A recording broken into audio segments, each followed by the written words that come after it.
प्रत्येक शेतकरी वर्षाला 1 लाखाचा तर खाते विकत घेते.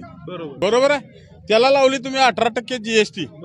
18% जीएसटी म्हणल्यावर 18,000 त्याचं घेतलं एका शेतकऱ्याकडून आणि त्याला पेन्शन दिली 6,000. तुमच्याकडे शिल्लक आमचे पैसे किती राहिले? 12,000. आणि तुम्ही काय म्हणता आम्ही शेतकऱ्याला पेन्शन दिली? काय दिली? 18% जीएसटी म्हणल्यावर सर्वसामान्य शेतकरी 1 लाखाचा खात विकत घेतोय. हा, घेतो का नाही? मग जीएसटी कशाला त्याला? पहिली होती का जीएसटी? सीएसटी होती का? काँग्रेसच्या काळात कधी होती का? शिवसेनेच्या काळात कधी होती का? ही बीजेपी आल्यावर का बरं लागलं असलं सगळं? बीजेपी शेतकऱ्यांच्या विरोधातलं सरकार असं वाटतं का तुम्हाला? वाटतंय. कशामुळे वाटतंय? मला सांगा, कांदा निर्यात बंदी करायचं काय काम होतं यांचं? चालू होतं ना सगळं. काय कशामुळे उठसोळ आली यांना? कशामुळे केली कांदा निर्यात बंदी? शेतकऱ्याचं नुकसान केलं का चांगलं केलं? मालाला भाव येते त्याची निर्यात बंदी लगेच.